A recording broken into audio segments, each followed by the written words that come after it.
there are select clubs that can consistently hold a large number of amazing mature animals. All the public can consistently hold amazing mature animals. I believe the size, the availability of habitat, and the lack of pressure. It's not what people thinks it is. It can be at times, but there's only pockets. And that doesn't last long.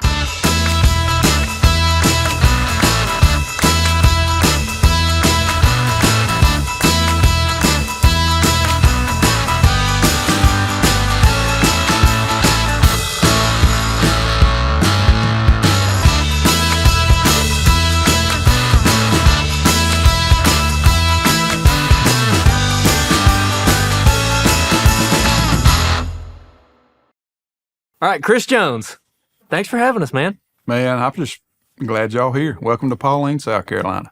Yeah, man. Jacob, how you doing over there? Doing good. South Carolina looks a lot like everywhere else in the Southeast so far, other than we've been patchy.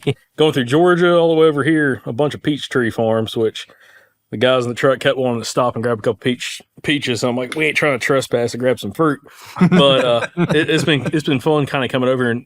And Chris, real excited to talk to you.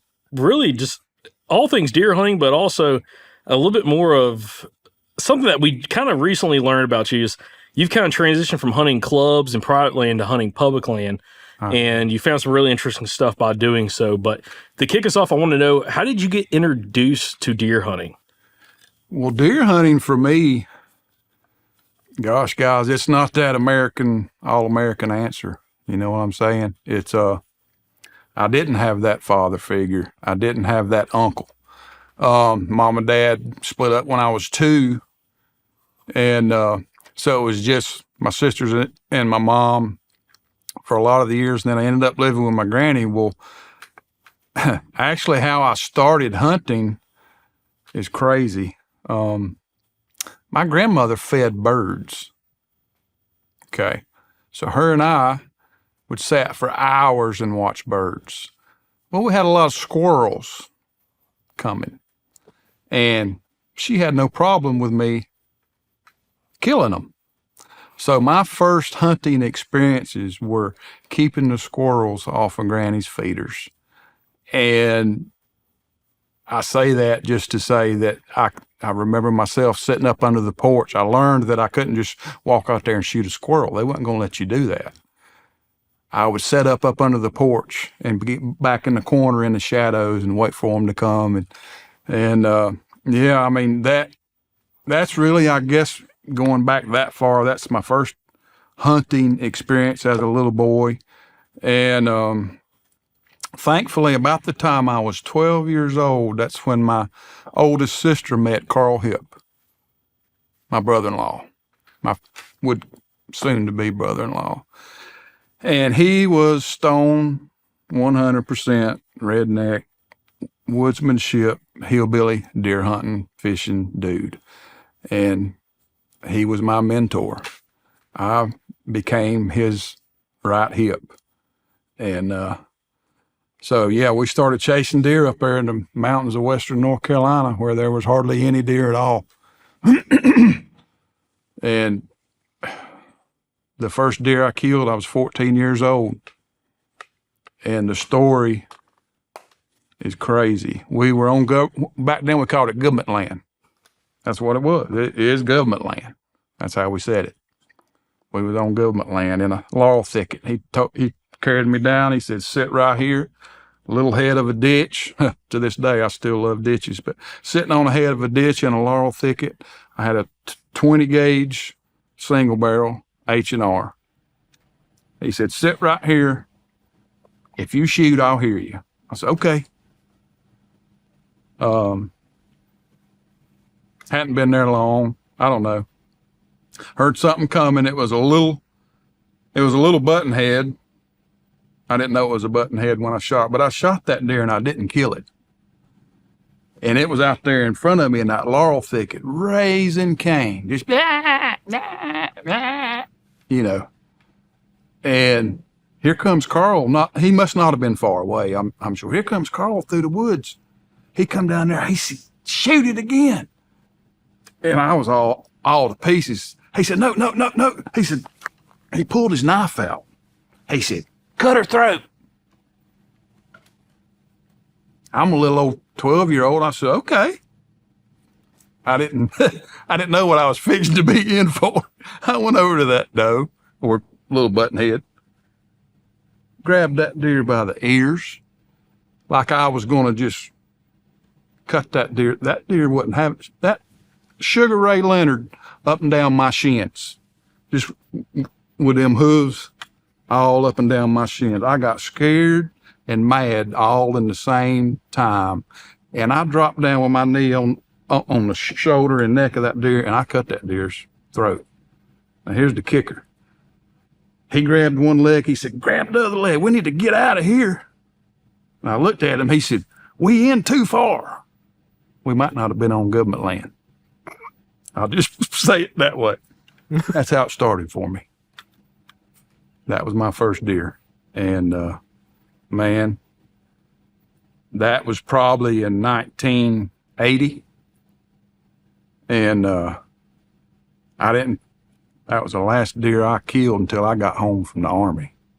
But I never missed a season while I was home. Now, I missed a season when I was in the military because I was overseas for 18 months, came back, and right when I got back, I hunted every chance I got. But I don't even think that answered the question of private to public, did it? I wasn't trying to ask that question. I went off on a tangent. No, well, I was asking how you got introduced to hunting. Yeah. So okay, well, cool. That was good. A good introduction. Cool. Yeah. Now, transitioning when you kind of got out on your own. Yeah. You were telling us before we got started, you're from North Carolina. Yep. And then moved to South Carolina. How long have you been down here in South Carolina? When I got out of the military in '88, I landed down here. There was work down here. There wasn't really nothing to do at home in Hendersonville, and my dad worked for a theater chain, and I ended up a movie theater manager. Imagine that. And really how I ended up out here in Pauline was some of the kids that worked for me at the concession stand lived down here. One thing led to another. I ended up finding a place and lived up there on the hill for about 12 years. And then full circle, I'm right back here in another house right here now.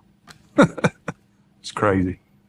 So you said that you killed your first deer at 14. When did you kill your next? How old were you when you killed your next deer? Killed my next deer in 1990. I was born in 66. What is that, 24 years old? That's when I killed my next deer. And it wasn't probably about 3 miles from here, over across from the Cool Spot, the old block building store. I lived in a trailer. Killed a 4-pointer behind it, sitting on a ditch with a shotgun. Yep. But you hunted every year between then? Yes. Except for the Army? Yes. Were you just not seeing any deer? What were those early years like? Well, the early years, just down here, I was hunting a little piece here, a little piece there. And it wasn't until I had left that job and I started with a cable company here, I hooked up with a dude that became my, kind of stepped in where my brother-in-law was no longer there. A dude named Abner. He was a Dominican. And you talk about woodsmanship. This dude grew up in the Dominican Republic hunting critters with a blowgun. I mean, but his knowledge and wisdom in the woods were amazing. So I kind of got in his club, and then I was in his hip pocket for a lot of years and started becoming pretty successful then. And that was about the time I started thinking, hey, I took the topo from being in the military because Abner started telling me these things. And we'd be out in the woods, and I'd think, well, I knew terrain features. I started picking up on, well, yeah, these deer are walking out this ridge. Just about every place he shows me is they're coming out these, I call them runways, points. I mean, people call them a lot of different things. Come down, step downs to flats, and then drop off in a creek. And so that's when I started incorporating the topo. And I started buying maps, big topo maps of our club over there. And things, I really started putting things together and started getting a little more successful. And just, I don't know, I'm just so passionate about it, man. I'm a 365 deer hunter all year long. That's all I think about. That's all I do. That's just what I do. Loved it. You know, as I was young, that hunting ended up being my refuge from a lot of stuff. Easiest to put it. And I think that's why it stuck so much with me. And I found something that I could do that I found joy in. And when I got down here, the whitetail promised land growing up in Western North Carolina, it was on. It was on. Yeah, and Chris, the way that I heard about you, you were recommended by a couple guys. And shout out to you, Britt. You know who you are. And then you joined our circle community. Yeah. And a lot of your posts and your comments that I've seen on there, you're big on map reading. Yeah. You're big on trail cameras and placements and everything. I've watched some of your videos. You've got a YouTube channel of you scouting around here, and you've said some real interesting things in those videos that I want to get into. Yeah. But starting off, what did you learn from Abner that started making things click for you? What did he teach you? Abner increased my knowledge in reading the woods. Okay. Now, guys, take this back to this is the mid, late 80s, early 90s. No cell phones, no hunting apps, no cell cams, none of that. Abner was it's just one of those people that he could walk into a situation, and I feel like I'm one of those now. And there's a small circle of my friends are the same way, and there's a group of deer hunters that are the same way. You can walk into a section of woods and you can stand there and you can start seeing what's happening. I don't know how to explain it. You just start seeing what's happening. And that's something that Abner, and his accent was so cool. He would say, hold. Shh. Hold on, Chris. Wait, you hear that? And I'd be like, I don't hear nothing. And 30, 40 seconds later, here comes 3 or 4 deer across the swamp. He taught me how to hear and just really listen. Reading what they were eating, how they were traveling with the wind. I never paid attention to the wind until I met that dude. I just went and sat in the woods. You know what I'm saying? Mm-hmm. So the woodsmanship from him is what I can say the most. But what was really cool with Abner and I was able to sit down, and he was humble enough to where he would also listen to me. And he knew how much experience I had deer hunting. He knew how many deer I'd killed. Him and I became real tight. But I began to say, hey, Abner, see this topo map? See this place that you were showing me where the scrapes were? Look at this right here. So I began kind of showing him topo, something he had never really paid attention to. He just knew the woods. And so we were a pretty successful team there for a long time. Really great dude, man. Just, yeah. I call that woodsmanship, just the perception of the woods. Yeah. And just being able to understand what's going on. I can remember we were hunting one of the properties over in Abbeville County was one of the clubs we had. We were hunting a big clear cut and I shot a 7-pointer and bad shot. The deer left the clear cut, and he had always told me, you know, when you shoot, I'll come to you. That's cool. It was kind of understood. And, I seen him coming down the fire break. I told him the situation and everything. We went down where the blood was and all this. We started blood trailing that deer, Abner and I, and we had probably went 400 or 500 yards, pretty good blood, and then it stopped. You know, and I'm back here thinking, oh man, you know, we ain't gonna find this deer. And, you know, he ain't saying a whole lot. I'm just kind of walking with Abner, and he got real slow because, you know, the blood stopped, and he would stop and just look. I'd look at him. He was just standing there looking. All of a sudden, he said, he turned around and said, get down. I said, okay. So we both got down. He said, listen, this is what we're going to do. There was a big, huge briar and honeysuckle thicket off of a point that dropped out of the clear cut we were hunting.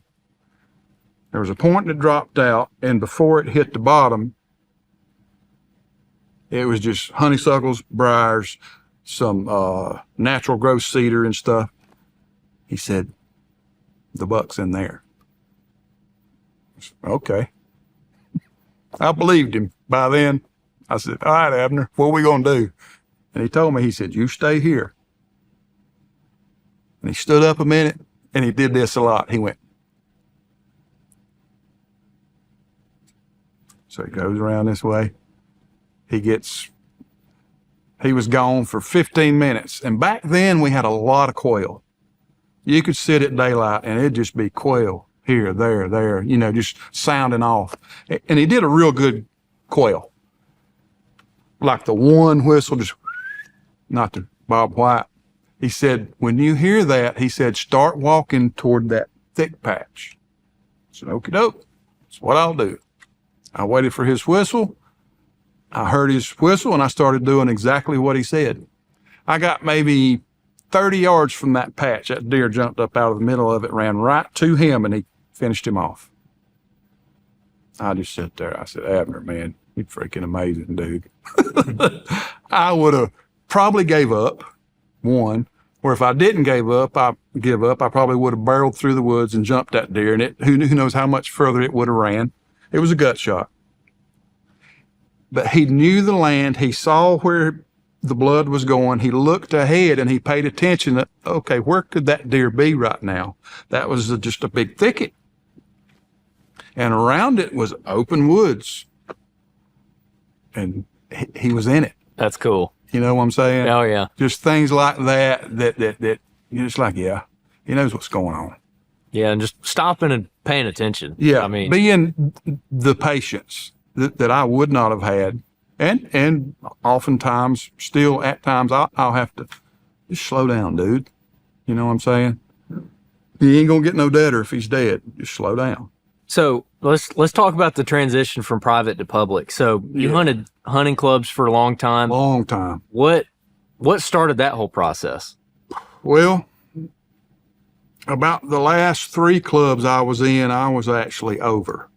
And it was me and 3 buddies that had actually linked up from the cable company.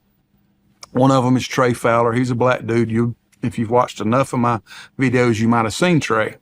He was always one of them, and another guy named Brad, and then a couple other guys that was off and on with us.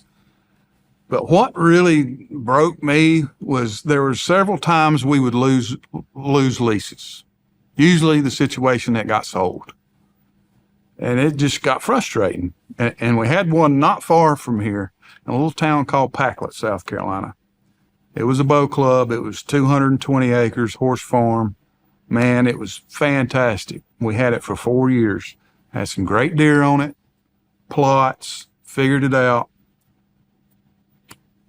Got sold in October.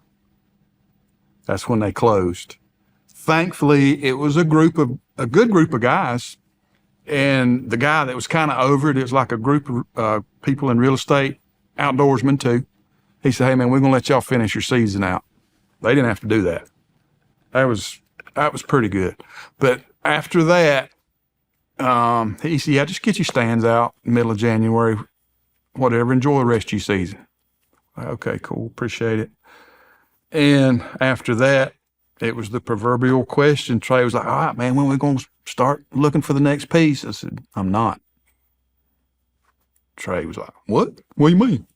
He said, you done? I said, well, I ain't done. I said, I'm done with clubs. He said, you done hunting clubs? I said, yep, I'm going to public. Because to back up a little bit, I know a couple game wardens and a couple other people, and not many, that kept saying, man, you need to go to public. There ain't nobody down there, and there's some good deer. Yeah, okay, whatever. I was still under the mindset of the way it was in the mid-'80s and '90s in South Carolina. The gravel roads were lined with out-of-staters. That's just the way it was. It's not that way anymore. It's just not. So, yeah, that's the transition. And I told Trey, I said, when this season's over, I said, I'm going to start walking. That first January, I walked 83 miles. February, I walked 70 something. And I began walking the big woods down there. That's what a lot of people around here call it.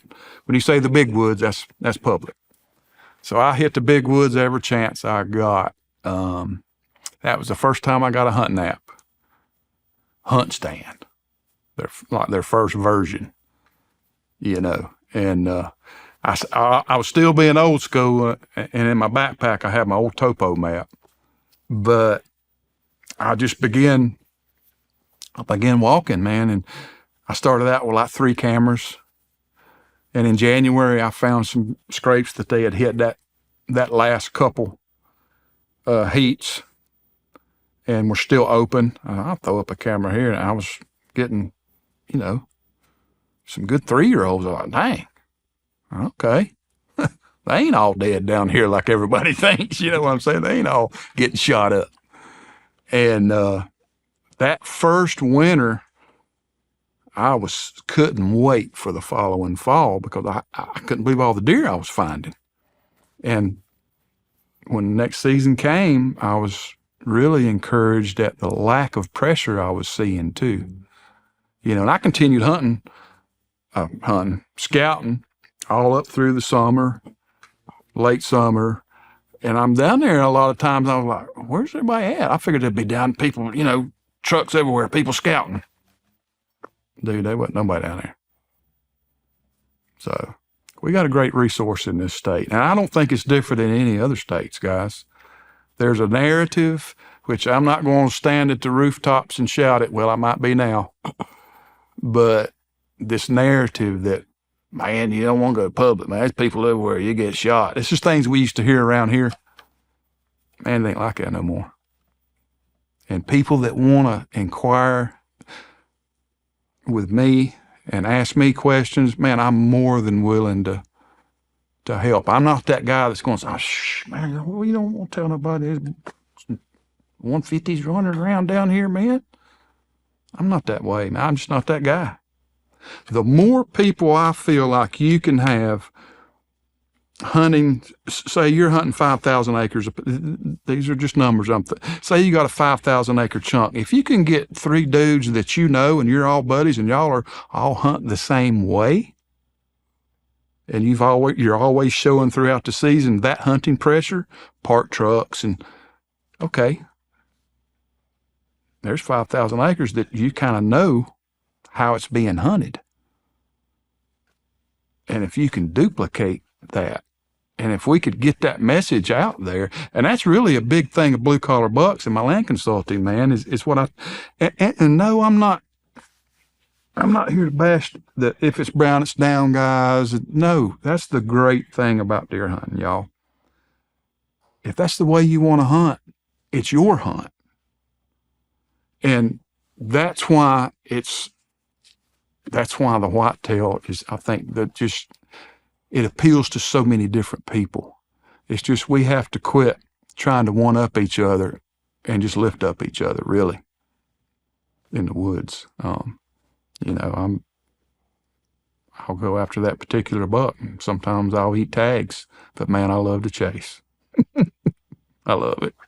One thing that you were saying in our circle group was that since you made the transition from private to public, you've been finding bigger deer on public. So, and we were talking about it a little bit before we got started, but explain your thought process behind that. I guess I'll kind of word it the way I did on the circle, because there's so many angles you can answer that question, and pretty much all of them's correct. There's a lot of ways that can be answered. Why do you feel you're seeing there's more bigger public versus private versus public? And I said it like this, and this is just, it makes sense to me. There are select clubs that can consistently hold a large number of amazing mature animals. All of public can consistently hold amazing mature animals. Why is that? I believe the size, the availability of habitat, and the lack of pressure. It's not what people thinks it is. It can be at times, but there's only pockets, and that doesn't last long. It's amazing how quick hunting pressure, the pressure there is around here, it's shocking how quick it falls off. Mm-hmm. You can have 3/4 of the season. Dude, there's chunks down there that I'll have to myself. I'm talking about thousands of acres, and I'll have 15 cameras out on, let's just say, 2,000 acres, and I haven't got the first hunter. You know, it's habitat availability, lack of pressure, and just the sheer size and acreage. So we all know that excess noise can ruin a hunt before it gets started. And you might think that that's just you being loud walking through the woods, but you crunching leaves or maybe breaking a couple twigs isn't necessarily what ruins a hunt. Those are pretty natural sounds. What ruins a hunt before it gets started are man-made unnatural sounds, like metal on metal contact, things rolling around and bumping together in your backpack, pieces of your gear getting snagged on vegetation and accidentally ripping a vine down out of a tree or something. It's just those unnatural sounds of both man-made objects like metal, but also pulling your way through brush. Because of that, I try to be very meticulous about how I pack all my gear on my backpack. I've tried a lot of different methods of organizing my gear in the past, and the best one I've found so far is the new Flyer Pack from Latitude Outdoors. For me, what makes this system so effective are these torque straps that are built right into the backpack. A lot of us have used these torque straps in the past to secure our gear, and they work great, but they've always been a separate purchase, you know, that you go and get at some store and then you tie your gear up with it. Well, these are integrated right into the pack frame. That does two things for you.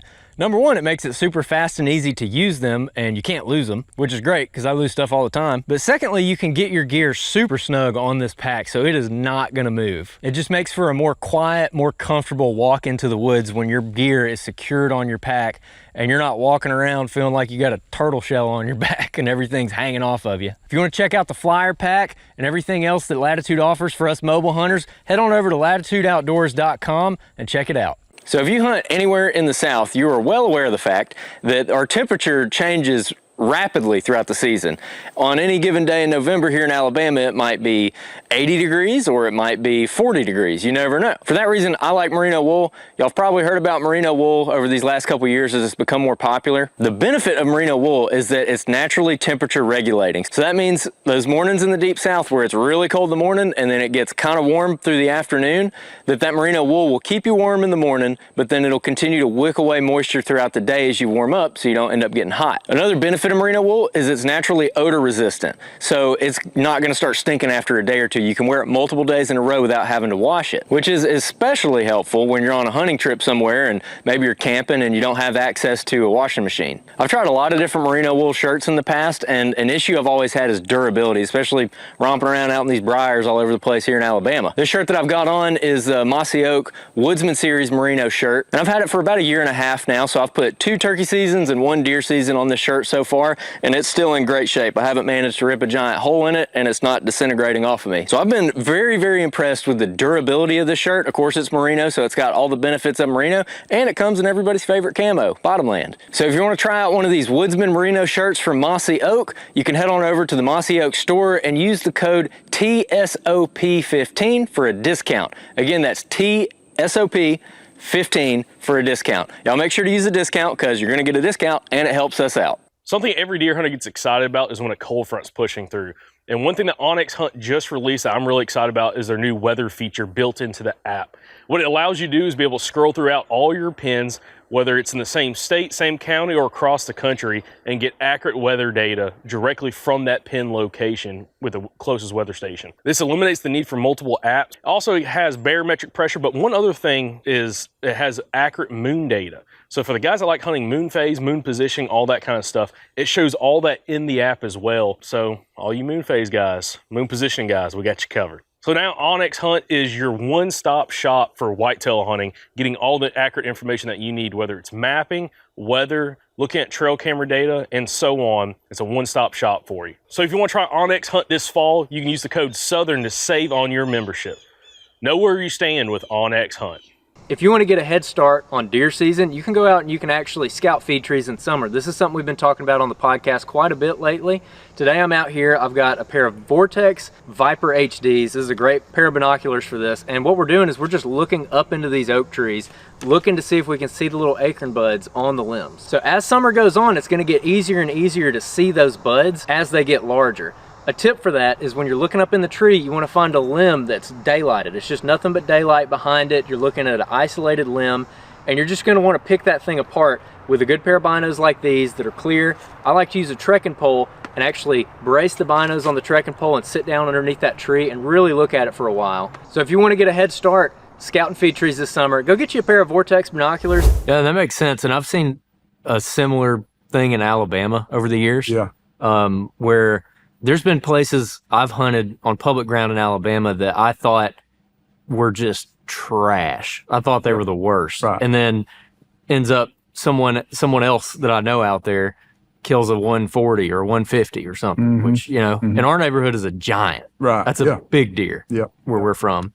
And even what I consider the worst parcels, that caliber of deer, and it's not like they kill that every year, but I'm saying that those parcels can produce that. And that there probably is a deer on each parcel that's a lot bigger than what you'd think would come off of it, just because of like what you're saying, the lack of pressure, and the pressure seems to be in pockets. Like in Alabama, we have a lot of national forests and WMAs that I've hunted over the years where especially on our WMAs, we have limited gun hunts. So you can only gun hunt for 3 days at a time, and then it's off. It's bow hunting only for 2 weeks. Then it's another 3-day gun hunt, that kind of thing. So those gun hunts, like, yeah, they get pressure for sure. Yep. But really it's concentrated around the rut. That's when the most pressure is. And then the bow season, there'll be guys out there, but I mean, like every third or fourth gate might have a truck on a busy day. Right. Yep. You'd see like 5 or 6 trucks driving around. Yeah. You know, Weekdays here in bow season,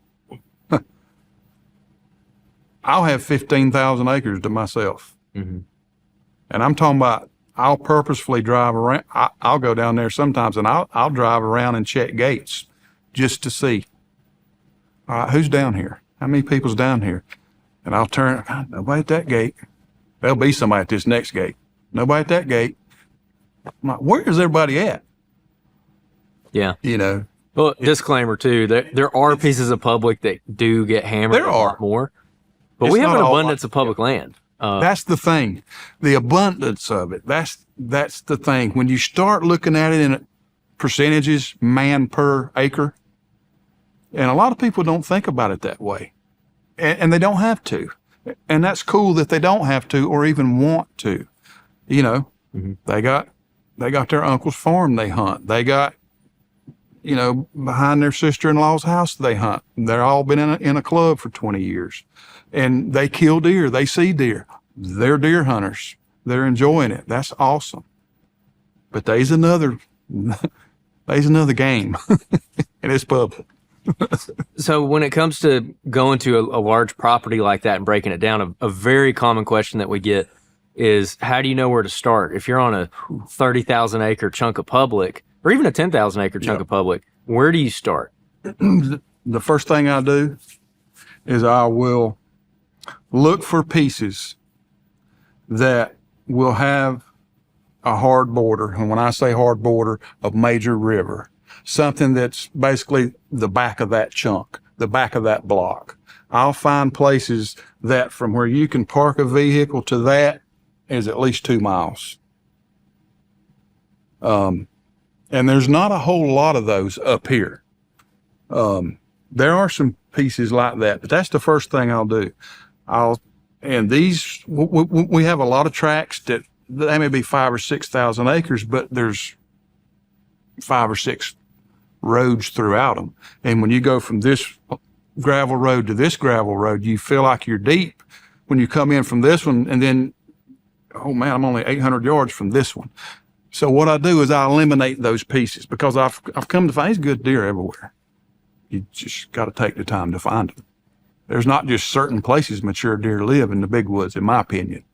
They're everywhere. Not in abundance, but you just got to take the time to find them. But basically, yeah, back to that that 10,000 acres, the first thing I'll do is I'll find the track that I can get 2 miles deep. That's the one I'll go to. And I love them when they have a major river, and not one of these feeder creeks, but one of our major rivers. We have about 3 major rivers up here in the upstate. And because I like to have the option of coming from the other side of the river, because there's usually going to be some gravel roads over there. And I'm going to tell you right now, there ain't very many people that will park and go through the woods a half a mile and cross a river and hunt on the other side of the river. I've done it. Ain't nobody, not very many people doing that. Very few. And the thing about that, I'll say this. I've met one guy in the woods back deep the way I hunt in 5 years. One guy. And he was just like us.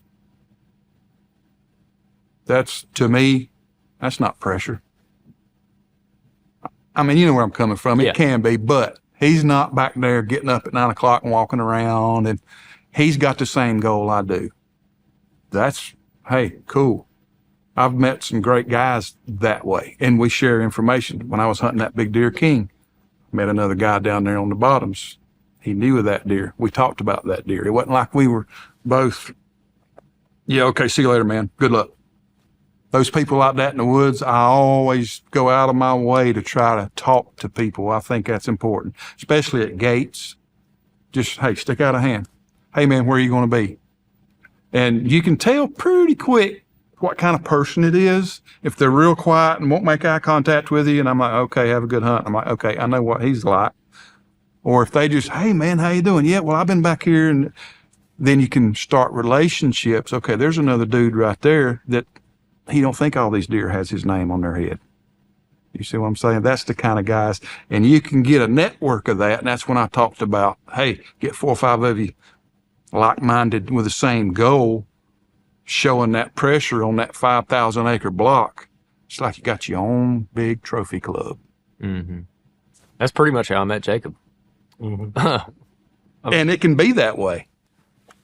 And also too, just the sharing of information. You know, like you don't have to share everything with them, obviously, Sure, but absolutely. if you got 3 buddies, you can learn that piece 3 times faster. Exactly. Just So glean off each other. it sounds like your main focus when you're going in is just you're straight up focusing on access. So you're looking for the areas first. that are going to have harder access, Yep. less people. Yep. And what is your rationale behind that? Like you just don't want to deal with people, or you think that's where the bigger deer are going to live? That's where the more mature deer will end up when hunting really gets good. Later in the year when it starts getting cold, them cold fronts start rolling in, and it starts, I mean, here they start, you know, they'll start opening scrapes at the end of August. Some of the more mature deer I've hunted, they've been way deep. And I'm not, you know, Joe can go in and sit on the ground first time, 100 yards from the gate and kill a giant. I do know that. But just statistically, and just the feeling of being way back in the middle of nowhere, and know that 2 miles that way is pavement. There's a big swamp back here, and then a major river. There ain't nobody coming across that river. I got this whole bottom to myself. And I just like, it's just a good feeling, man. Just you get back there, and it's easier to get down and make adjustments, and you don't feel like, oh man, I don't want to walk across this ridge and somebody be sitting there. Because I've had cameras to tell me that. You see what I'm saying? I put probably a quarter of my cameras I put in the woods are for people, not for deer. Because when I go to a track and I figure it out, I don't keep that net of cameras on it. I mean, there's really no need to. I'll pull 90% of the cameras out when I figure out who's in there as far as deer, what they're doing, and I'll leave like 1 camera on a major scrape. And I might go up like the main fire break coming from a gate or something. That's where I'll put a camera maybe 300 yards in, 18, 20 feet up in a pine, looking down at where everybody walks in. You're looking at the access. Are you also looking at habitat and terrain features to Yes. kind of key you into maybe more of a specific area that you need to focus on? I do. I do. There's a process I have with my e-scout, and I'll use multiple layers. I start with a leaf on, and of course, the topo. I'll look at the ridges, and if I had to pick one scenario, one setup as far as terrain and topo, it's that last, and I call them peninsulas. Some people call them fingers. That last ridge that juts into a river bottom, the one that goes the farthest. And on the way our lands are up here, these river bottoms, and a 5,000 acre tract, they might be 16 of them, just pulling down and going into the bottoms. Which one juts out the farthest? Those I'll drop a pin on at the house before I go on. I'll drop a pin on the end of every one of them. And travel routes getting to that from the ridge tops. All right. Saddles, your typical stuff. I love, especially in the steep stuff, benches are money. If you can get a bench and then it happens to line up with, say, a sweet gum vein that drops out of tall pines, and that sweet gum vein runs down to a bench, and it's low enough in elevation to where you're starting to see beech trees, well, there's going to be a scrape right there. And a lot of times there it is. But so I really key in with leaf on, and those, what I call peninsulas, and I'll get all my pins dropped, and I'm still at the house.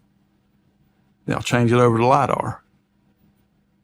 When I change it over to LiDAR, sometimes some of those ridges, say that peninsula that dropped down, well, 200 yards before you got to the river bottom, there was a ditch that run up like this, and a ditch that run up like this, and it left. I thought, okay, let me adjust that pin to there. And it's kind of like refining my pins. You see what I'm saying? Mm-hmm. From the leaf on. And that's kind of the way I start. And the last thing I'll do, and like I say, we're talking about a piece I hadn't been to yet. Mm-hmm. The last thing I'll do is I'll track. From this pin, I'll decide how I want to walk all my pins. And I'll make me a track. 287 yards to this pin. I get to that pin, it's 423 to that one, and then the whole route. And I always get it to where it'll work back. And the reason I do that, and I learned after doing this a couple of years, is I get excited and I'll start wandering, and I'll get off track. I started learning, just trust your pins, Chris, trust your pins. But I'll get out there and I'll get to walking. I'll be, oh boy, it looks good right down through this draw. My next pin will be another 200 yards that way. So I made those tracks, and that helps me stay more on track and just trust the pins, go from pin to pin to pin. And I'll get to a pin, the sign will be there usually, and I'll stop at each pin. I'll say, okay, what wind do I need to get here? What kind of food's here? Where's some good trees? Some good trees with cover. Is this a place I even want to hunt? Maybe not. Well, delete. And from that time, I'll just, change it over from the Spartan Forge generic icons to whatever I want it to tell me. And sometimes I'll take a picture and save it in the Spartan Forge app. So, what is it about that longest ridge that goes into a river bottom that's so good? I think it has a lot to do with, because when I think about it, like the last couple 100 yards of them, usually if you're in tall pines up high, once you get about halfway down where they didn't plant pines anymore, you'll start getting some beeches. And beech trees around here, that's where the scrapes are. And I think it's a lot of places in the South too. Mm-hmm. But once you leave those beaches and it starts getting a little too wet, I think, and too low for beech trees to really thrive. I have seen beech trees on the bottoms, but usually on the bottoms, it'll be hollies. But what it changes over here too a lot of times in the upstate of South Carolina is natural growth cedars. And That's those peninsulas that jut out. And a lot of times, if it's wide enough, if say it's a 50, 60 yard wide, you could throw in a couple big 100-year-old willow oaks. Just boom, there he is. Big old willow oak. I think just deer being able to stay on that level longer and stay in cover longer, transitioning from them wanting to be up to where they're going to. Usually, a lot of times here, it's to bed. They bed on the river bottoms a lot more than I ever thought. And a lot of times, those peninsulas also will dead end to canes or privets. Are y'all familiar with privet? Mm-hmm. Yeah. When you can find a privet and a peninsula and a cane patch and throw in a slough, so you just hunt it. Just hunt it. Another thing that you brought up on the habitat that's real interesting to me, and I've seen this on some of your videos, is the sweet gum runs. And oh, man. this part of South Carolina, I feel like, Yeah. again, is very similar to a lot of the rest of the Southeast. You got a lot of pine timber country. Yep. They clear cut it. You got thin pines, planted pines, basically. Yep. And the understories of those pine trees could be wide open, or it could have saplings under it, or briars, or there could be a lot of things. But in your videos, I saw you doing some scouting, and it looked like these pines were pretty open, but there'd be little patches of sweet gum saplings all through there. So explain that. Well, if it just, let's just take away that sweet gum vein in that tall pine, 60, 70, 80 acres you're walking in. Where are they going to go? How are they going to travel? To me, that sweet gum vein just jumps out. Hey, that mature deer especially, he's going to use that sweet gum vein to traverse across these tall pines, and oftentimes they'll lay in them, especially late season. When the leaves are off, them sweet gum leaves will fall, they'll turn purple, and I don't know if y'all have ever seen it, but deer love to eat sweet gum leaves when they purple. They do here anyway. When them jokers turn purple, I've watched them eat them.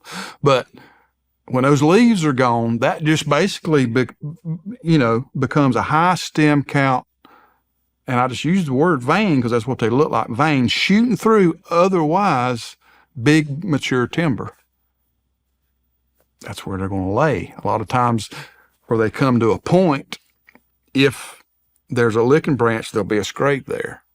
And oftentimes, these sweet gum veins, dude, they can be 50, 80 yards wide sometimes. And I'll take the time to get in them. And when you get in one 15, 20 yards, well, looky there. Deer walking right inside of this sweet gum vein. So I look at it a lot of times when there's no terrain to steer a deer, something's going to steer him. And in that case, it's sweet gum veins and river bottoms, privets and cane patches and sloughs. I mean, they're going to walk them just like they do in hill country, the benches and saddles and stuff. Years ago, we interviewed a buddy of ours, Greg Staggs, and he brought up the idea of what he called an interior edge, which is pretty much exactly what you're talking about. So you got the canopy. You can just set that outside, man. So you've got the canopy of the mature timber, but then underneath that canopy, you've got like a sub canopy of other trees like those sweet gums. So the pines might be 60 to 80 feet tall. Yeah. Those sweet gum saplings are what, like 10 feet tall? Yeah, 10 to 15. That's the most productive ones anyway. About that height, that's perfect for deer to use them. That takes me back to an Abner story. He put me in some tall pines on a sweet gum vein and told me this big 8-pointer with G2s about this long was going to come out. And I believed him, but I didn't pay attention. And that deer came out and handcuffed me because that was before I had got comfortable and taught myself to shoot left-handed. And the deer came where Abner told me he was going to come from. And I just was sitting there freaking out. And I thought me in a 25-foot in open pines at the end of a sweet gum vein, that deer was going to let me switch arms or switch and shoot. Man, when I just, the first flinch, he looked right up at me. 2 days later, Abner killed him. But, yeah. So you're saying it's the same way with, like, if you're in the river bottom or if you're in a swamp, finding the cane patch, Yep. privet. So just any kind of just difference thicket forming plant. That's the thing. I like to stand in a spot and say, how many reasons are there for a deer to be coming right here? And the more reasons you can add up, I think makes it just a better spot. But those privets, man, that's a year-round refuge for whitetails in the upstate of South Carolina. It's privets. And if you can find the real old privet thickets, their bases will be like this. I'm talking about privets 25, 30 foot tall and can be like 6, 8 acres. But you can get in them and walk. They're not so restrictive that a deer won't walk through them and use them, and they're open under them. And they eat privet too. Took me a while to figure that out, but late one season I saw deer eating privet. So, okay, they bed in it, they travel through it, and they eat it. Money. Mm-hmm. But yeah, when I see privets on the river bottom, I'm going to walk the boundary of it. I'm going to go zigzag through it, slow. And usually, in that scenario, you're walking on ground. You're going to see what's walking tracks. They're going to show you what they are. That makes sense. Yeah. Would you say that you're like a terrain first guy or a habitat first guy? Because it sounds like to me is you're using the terrain to kind of get you into an area, but then you're really focusing on the habitat? Terrain first. And I've told my clients, my land consulting clients, many times, I said, my pen gets me where I need to be. A lot of times I'm 100 yards from that pen, I'm already looking that far ahead and I'm saying, yeah, okay, there's that. There's some oaks. Okay, there's some cedars. That's what that different color was on the, and by the time I get to that pen, I'm already in my mind, I can figure out what's going on right there. And I can tell guys, and I would tell myself all the time, and it kept happening. I said, okay, guys, scrape alert, or something like that, Scrape bells going off, walk right up on one. But terrain first, and the topo will never lie to you. I say that a bunch in my video. Like, guys, topo will never lie to you, especially with these mature animals. Those mature deer are just more inclined and stuck to that topo, I think, than the rest of the herd, from what I've seen, if you can just read it. And when you can throw in edges, hard and soft, that happen to coincide with that terrain, it's not like that everywhere. But when you can find everything, the stars lining up, that phrase, but everything lining up like that, man, it's a place to be looking to throw up a camera. So as you're going through and you're going to your pins and your ground truth in these spots that you found on the map, what do you need to see at that location for you to be like, yep, this is a spot I need to spend time at? Well, I look for drop-ins, I look for trails. I don't really look for there's going to be heavy trails on those terrain features because it's just where deer walk. But I'll walk the heavy trails, but I'm always looking for those faint ones crossing. And it's easy to walk by them. And if I see something that looks like might be a buck crossing that heavy trail, I'll walk it out a little bit.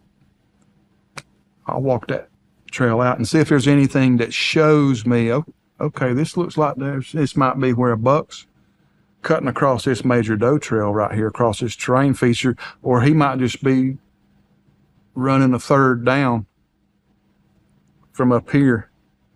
and I always like to pull off that major heavy trail if I see or feel like I need to walk a little bit and see what's there. The drop-ins, the trails, browse sign, of course, available food. Those are the main things that will say, okay, I'm going to hang a camera here or not. I'm going to keep going to the next pen. That's what my pens are all about, really, is I'll go out with, say, 8 to 12 cameras in my backpack. Now, again, still talking about that time I visit a big chunk for the first time. I'll have 8 or 10 cameras in my backpack, but I might have 20, 25 pins dropped. And then in my mind, I'm like, and all the time, just about every time I go, I'll use up my last, and I'll even tell myself, hey, I'm going to hang this camera in here in about 200 yards. I'm going to find a rub this big around. And yeah, that's the process. I'll always have those cameras with me, and I'll let them sit. Out of 12 cameras, there probably only 2 of them will be cell. Rest of them will be card cameras. And I try to situate those cells. I try to do like a wagon wheel. I let that cell camera be the hub, and then travel routes coming out of where I have that cell camera, I'll have card cameras. So during the week, sitting at the house, at work, got cell cameras going off, and I'm thinking, okay, that buck just came from that one ridge where I had that one camera. Maybe I'll have him on that. See what I'm saying? Mm-hmm. Then I go back and check those card cameras, and a lot of times, not all the time, I'll have him here and I'll have him here, and then I'll be like, wow, I got him here. Then that's when I start looking at times, temperature, wind, and all that weather stuff that you can really go down that rabbit hole. Pressure and thermals. What time was he standing here? Why was he standing here? I love that stuff, man. Mm-hmm. I love it. Another question I want to ask about the trail cameras, but another question on the edges and the cane, the sweet gum, and the privet. Yeah. Are those areas that you're finding deer just traveling and using it as cover while they're traveling, or are you finding that they bed in those areas also?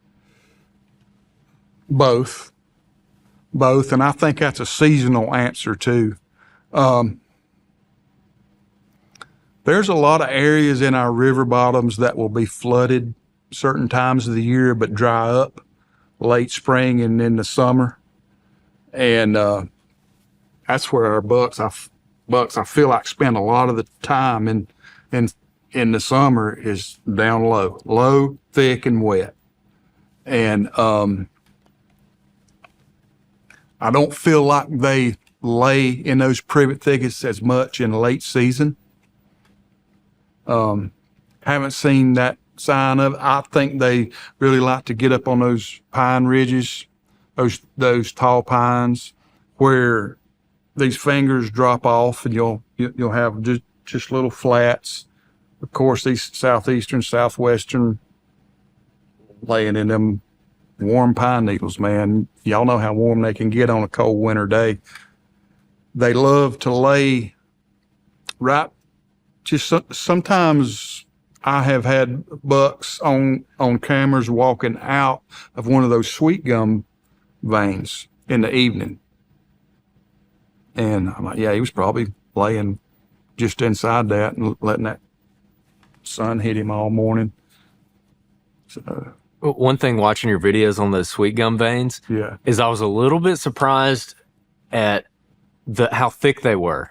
Or how not thick they were, is what I should say. I got you. Because I'm used to, like, 6-year-old pine thickets that are just dog hair thick. Oh, yeah. And those sweet gum veins, they're thicker than the surrounding woods, but they're not, like, anything super crazy as far as thickness goes. Yeah. But you still find them just, even though it's not like a rabbit thicket, they still use that for bedding and everything like that. Yep. Mm-hmm. Yep. Interesting. And then also, when it comes to the scrapes, where are you typically finding your scrapes? Do you usually find them at the tips of those sweet gum veins? I'll find more. Usually, I don't find that many scrapes in pines. I just don't. And I've looked. Now, I'll find them where it transitions out of pines down one of those peninsulas and starts transitioning into the natural growth cedars. That's where scrapes will be. And a lot of times when you get that low, you don't have a lot of sweet gum veins. Most of the scrapes I find are on bottoms or that next step up in elevation, say 8 to 10 feet up from the river bottom up on those peninsulas. That's where a lot of scrapes are. The benches that wrap around off of those peninsulas going around to Oak Ridge, or a lot of those benches will have scrape road beds, old road beds, road beds that were probably from when it was logged 25, 30 years ago. That's where I find most of the scrapes. Don't find a lot of scrapes up in the tall pines. Can't figure that out. I don't know if it's the lack of licking branches. I think it might have to do with the needles too, that thick layer of needles. That's just not where I find a lot of them. When it comes to the trail cameras now, Yeah. so what are you focusing your trail cameras on? Is it just the scrapes, or is it the benches, the trails, or what? When I go to that block the first time, and I usually do that in the summer, that's where I'll find my new, I'll just call them clubs, because every year there'll be during the summer, I'll already have me another 3, 4, 5,000 acres somewhere that I want to go look at, and I'll be okay. That's because I like to have plan A, B, C, and D when you're hunting public. But the trail cameras, middle of August to about that first 6 to 10 days of September, that's when the mature bucks are opening the scrapes. When you find a scrape in late August in South Carolina, upstate anyway now, you find that scrape and it's just tore slam up. There's a beech that big around, the licking branch has been twisted and sometimes broke, and it's laying that far away, and I'm like, okay, this is a mature deer. He's like, summer's over, here I am, this is who I am. That's where I'll hang a camera. It don't matter if I've been walking all morning or if I just started walking. When I come up on one of those in late August, a camera's going on, and it's probably going to be a cell camera. And oftentimes, there was a couple times last year, the Muscadine 9 was one deer. He was standing on the scrape 12 hours after I hung it. And there ended up being 3 shooters on that scrape. Now, this was the last week of August, 3 shooters on that scrape within 6 days. But once I establish what kind of deer's there, I won't necessarily leave all, 3, 4, 5 cameras on scrapes. I'll just say, okay, this is the scrape. I'm going to leave that camera on, and it'll pretty much stay there until the rut. Once the rut, I don't really keep cameras on scrapes. I've already pulled them back and started putting them on pinch points. Been trying to backtrack those bucks that were coming to those scrapes. And a lot of times those bucks disappear that were there in August. They're like, okay, where you at? And then different ones will show up. So starts out with scrapes, early season, until I establish what bucks are there. Is there a buck there I want to hunt? And usually there's 2 or 3. And then I'll start, okay, where's those oaks I found? Let me go start checking for feed trees. Let me see if I can get a camera on some food. And once I establish that, then I'll start thinking bedding. Okay, where are they bedding at? Try to cut them off on them pinch points. And I'll fall back to terrain then, because I've already established scrapes and food and bedding. Now I'll go back to terrain. Okay, how are they getting from here to there and here? And throw up cameras that way. Now, also, you mentioned that once you find the deer that you're after, you pull a lot of your cameras back, and Yeah. you don't need them in there. What is the thought process behind that? Well, one of the biggest things is just to keep me from being in there checking them. I find a particular deer, and I have found out pretty much where he's coming from and what he's doing. I mean, you know, I ain't saying every buck I find I know exactly what he's doing, but if there's a deer on a particular block, I know I want to hunt. Nothing's going to change. I can just keep getting videos of him and keep going in and checking him. And yeah, it makes for good B-roll on my channel, but I don't really need to keep doing that. So when I find a deer like that, I can use those other cameras elsewhere. I might leave one, and it might not necessarily be on that scrape I found him, but it's just, I feel like I don't trust myself to keep cameras in a place I already know what's going on and who's there.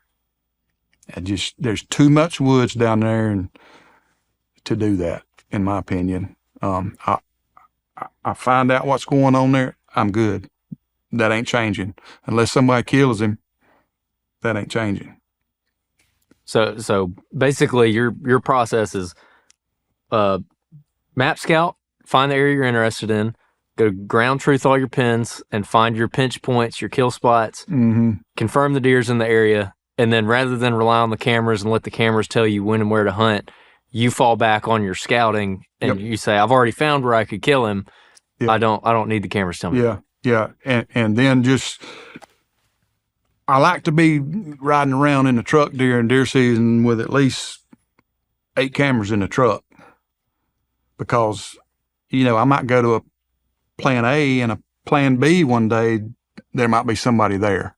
Now, I will say this. I'm going to be honest.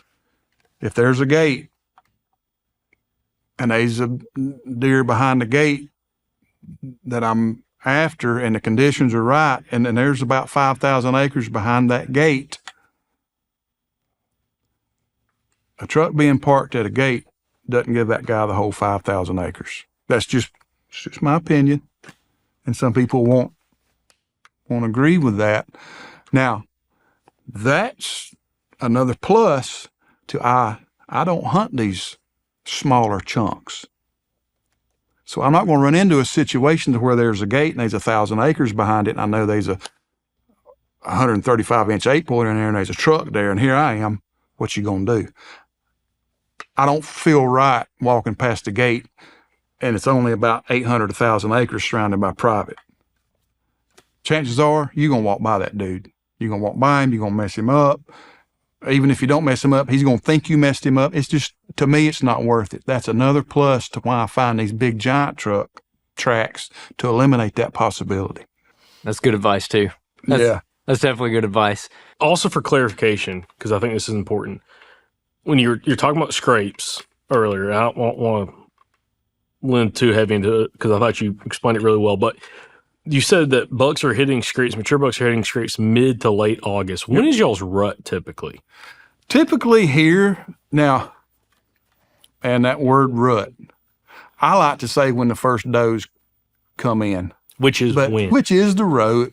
But to answer that question, that big deer king I hunted for 3 years, I caught him 2 years in a row on camera, just him and a doe by themselves on an oak ridge on October 11th. That's early. Mm-hmm. And him and her were not by themselves on that ridge just for the fun of it. I think he was tending her. And some people in this area, I ain't no way no doe getting bred October 11th. It's Halloween to November 7th. Yeah, that's when I think the majority of the deer are bred. But I'm telling you, he wasn't with that doe 2 years in a row, or a doe. I won't say it's the same doe, on October 11th. Mm-hmm. Just happenstance. I think she was in. So I think the first more mature does maybe come in around the second week to the third week of October, and that can go, that first heat can probably go on up into that first week in November, about 3 weeks, I think. And then, okay, whoever didn't get bred, okay, we're done. 28 days later, let's all do it again. Mm-hmm. Whoever didn't get bred, that's at Thanksgiving time, man. Thanksgiving to me is a whole lot better than the first heat because, well, there's less does. A lot of your younger bucks have done through the white flag. They're tired of getting their butt kicked. They've realized, okay, this game's a little tougher than I thought. A lot of your more mature bucks are doing the breeding in the second and third heat. And I believe there's a third, and maybe I do.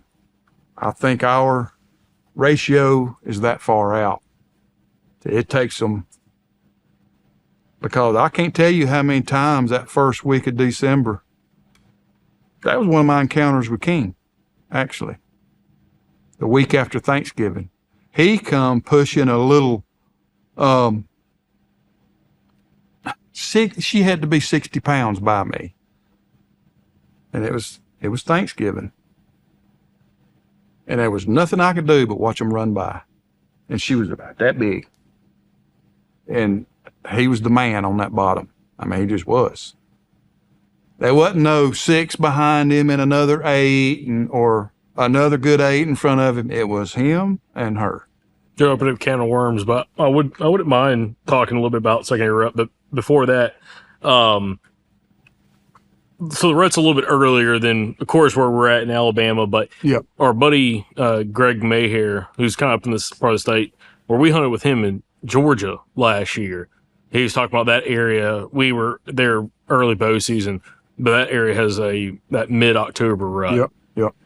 Which is even earlier than most people would expect. So what I was trying to explain with that is, depending on when the rut is for someone watching or listening, just the activity on scrapes will be adjusted based off that. Yeah. Because there's some areas in Alabama, I mean, you get buck still in bachelor groups because they don't rut until late January until November. They're still in bachelor groups, and they're not doing any kind of rutting. They're not doing any kind of even pre-rut sign lay down scrapes or anything really.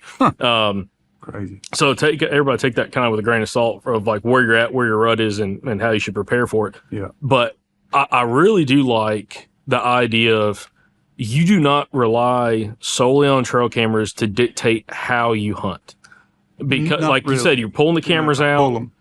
and you're just trying to find other deer, and you're using them, to me, in the truest sense of a trail camera, which is, hey, I want to see what's in the area. I don't need to see everything he's doing. I just need to know that he's here. Yeah. And then I need to do my homework of where to set up in order to get the best opportunity. Woodsmanship will do the rest for you. And how do you get that? That's the $1 million question, guys. I've been chasing these jokers for 47 years. Mm-hmm. And no, I don't have a wall full of record book bucks, but I can walk into a track and I can figure out what's going on pretty dang quick. And I can help another man do the same thing. And that's important to me because, guys, we all getting older. I mean, there's a good bit, age range between us sitting here. But this hunting thing needs to keep on going, man. Mm-hmm. And the more people we can get involved, I think, is just a plus. It's a plus. We got to encourage each other. And that's why I'm so big on helping the guys that are willing to, can lay down that pride and are at a stage in their hunting career that they're just like a sponge. I love getting around guys like that. Carson from Florida, man, he's on the circle. He was my first client with my land consulting. He was like a kid that day. And he was like, and Trey was filming. I'd hear him back there giggling because he knew we'd be. Trey has just been in my hip pocket. He's listened to everything I've said over the years. And Trey's just a great dude, great friend, but he filmed that day. But Carson was so excited, man. And when I would show him why I dropped the pin and point at that scrape, and we'd look at the pin, and oh man, I was 8 yards off this time, and he was just eating it up. And not to blow myself up, but it's just to show people, hey, you can do this. These deer do the same thing in South Carolina as they do in Virginia, as they do in Alabama. You got some different terrain. You got some different situations. Breeding time. Whitetail's whitetail. One thing which we haven't discussed yet, which you mentioned you like to go in deep. That's one thing you like about public. You were telling us before we got started that one thing you like about public is it's hard for you to necessarily run into a property line, hunting these big tracks, which is nice. And we talk about that all the time as well. But how do you look at your access when you're going in so far? Planning routes, like when you pin a spot, you scout the spot, you find what you're looking for. It looks good. You're getting good bucks on camera. How are you determining what winds can I hunt this with? What conditions can I hunt it with? As in, do I need a real high wind to keep it from swirling? Can I hunt it with a lighter wind? All that kind of stuff. But then how are you planning also your access getting into said spot that far deep? And with access, this is a loaded question here. Yeah. But with access, at what point do you slow? If you're walking 2 miles in, at what point do you slow down and really start easing into that spot to get climbed up in a tree? Yeah, that's good, man. That LiDAR helps me tremendously in many ways, but access is probably the best. If it's straight line from the truck to a bottom I want to hunt 2 miles, but I have to walk close to 4 to get to it, I will. And when I say that LiDAR will show you those ditches. It will show you that extreme, what's it called? I've heard terms, places where a deer is just not going to walk for sure. There's a term for it, like dead space. I don't know what it is, what I'm trying to say. Negative terrain, back wall. Negative terrain. That LiDAR will show you where that negative terrain's at. Now, of course, if it's a morning hunt and I know, okay, these deer are feeding here and this wind is blowing this certain direction, I can't take that ditch. Now, I could this evening, but I can't do it in the morning. All right. Can I go across the river? Can I come across the river? I've done that several times. But that comes back to, see, weather dictates that a lot with these couple rivers up here I hunt. I mean, if you're from here, you know the 2 rivers. I ain't gonna say nothing about it. But anyway, the level determines whether I can cross places. But there's places I know I can cross, and when I'm driving down to my hunt, this area I hunt, I can look down and look at the sandbars. I say, okay, the river's like this. So if I can come in from a river, I prefer to do that. And sometimes it's a little bit more trouble because I have to take my chest waders or something. But I just end up stashing them in the bank or something. But I love doing that, especially with the right wind come from the south side of the river with northwest winds on a morning hunt to one of those peninsulas. I'm like a kid in a candy store because I know it's going to be a good morning. And if there's a mature deer in there, I'm like, he don't know I'm here. And in those situations, I won't hunt. I won't sit more than 50, 60 yards off a river because I'll find spots where I don't have to. You see what I'm saying? I don't have to go traipsing across that river bottom. I have found a peninsula that came down and hit some privets, and I'm describing a couple places to a T. A peninsula that comes down, big swath of privet that pulls off the river, and a big slough that stays flooded half the time. And then you got a bunch of river cane. And there's an old crooked double trunk tree right there, 50 yards from the river. Those kind of accesses, that's what I prefer. If a river's up and I can't do that, but I need to be in there, I feel like, to get a chance at that target buck, I'll do that double mile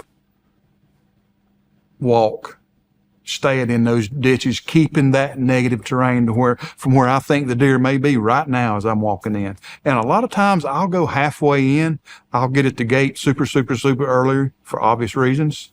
But that don't mean I'm going to get back here where I'm going to hunt super early. I'll go halfway in, and a lot of times I'll just sit down.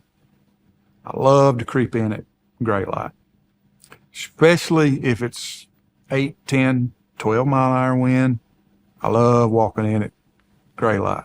That's another thing that I feel comfortable doing in these big pieces where I haven't seen nobody on camera. And I know, all right, this river bottom's mine this morning. Nobody was parked here. I was here first. Whoever comes behind me, if they do come in, they ain't coming this deep because I ain't never seen them. So I love using that negative terrain to get to where I want to get. When you're hunting that far in, you're going to be spending more time just traveling, like maybe knocking out 30, 45 minutes, depending on how long it is and how many miles you're going, and also how easy or hard it is to traverse where you're trying to get to. When you're going that far in, what are the ideal conditions that gives you the confidence it's worth doing that versus maybe bounce to the little spots a little bit quicker for you to get in and out of? Like, it's still far, but it's not as far. You hear what I'm saying? You understand what I'm saying? Yeah, that's a game I love to play sitting in my recliner the night before. Okay. You know what I'm saying? Yeah. It's, I just sit there, Karen will be doing her thing, and I'm sitting over on Spartan Force. Well, I can hunt him. And somebody she'll say, what? Nothing. Ooh, I can hunt him, but I can't get in there because of freaking wind. You know what I'm saying? And it's just, I just make that decision. And there's been times I'll change my mind 2 or 3 times from the time I leave the house till I get to the big woods. I'll be leaving to hunt this buck, and by the time I get down there, I end up hunting another buck. That's just my guts. Sometimes I'll be like, oh man, I need to be over there and hunt him. I mean, he daylighted last week twice. I ain't been in there in 2 weeks. I know there ain't been nobody back here. He's there. Yeah, I'll go hunt him. You know what I'm saying? So that decision, a lot of times, it's good to have the choices, because a lot of times, a lot of guys don't have the choices, or just have the room to be able to have that many choices, if that makes sense. Speaking of choices, sometimes having too many choices can be a bad thing if you're very indecisive. Yep. Okay, I'm one of those guys. I raise my hand. Yeah, I'm one of those guys. It's hurt me many times. It ended up working out for me for the first time in a while last season in Alabama. Normally it doesn't work out for me because I'll talk myself out of something. And anyway, how often do you go into a spot blind versus a spot that you've done the scouting? I'm talking hunting season, like hunting season, bow or rifle season, whatever you're hunting with. Are you going into a place blind versus going to areas that, again, you've got some history built up through that scouting, running some cameras and so on? This is a good one. I'm glad you asked that. My answer to that, first, not enough. And the reason I said that is Trey, my buddy, he said something last year. He said, Chris, you need to start trusting them pins and quit going and walking those pins and hanging cameras. He said, you ought to just go show up and hunt those pins sometimes. And that general statement really made me think about what you just asked me. How often do I do that? I don't do it enough. And I've told myself that's something I need to get better at, because I've proved the process works as far as finding these mature deer. I just need to trust myself and say, okay, I don't have to go in there, walk it, find the sign, hang the camera, get him on camera, and say, okay, yeah, he is there. What if that first time I was in there was not with a camera? What if it was with my 7 mag? Or what if it was with my crossbow? You see what I'm saying? Yeah. And when Trey said that to me, I'm like, dude, sometimes you make so much sense. He said, man, I'm telling you, man, you just, because he's seen it happen so many times. I think because of your experience in woodsmanship and proving that you can find what it looks like on a map, go in there. Yeah. And you're kind of proving to yourself, but more than likely there's already a good buck in there. Because, again, it's repeatable. You've been doing it for a long time.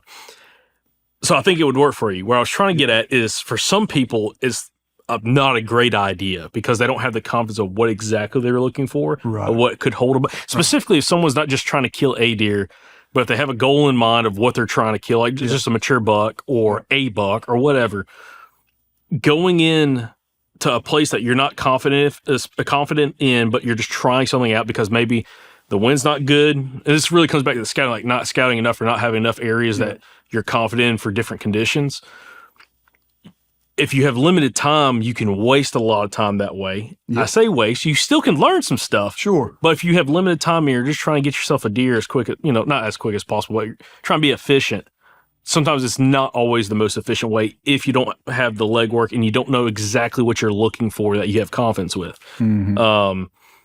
I don't need to repeat the whole story, but like the buck I killed last year, which is the biggest I've killed in Alabama, I hadn't ever been to that spot. I just looked at it and the terrain, everything was like, there should be a buck that cruises through this spot and I have a rifle in my hand. That's the great equalizer. Tell that all the time. Sir. That's it. The rifle's the equalizer. Yep. Okay. But I wouldn't necessarily do it with a bow. Right. Unless it was afternoon hunt or after, I can slip my way in the daylight and check something. But just with a rifle, I just feel like opportunity is so much higher.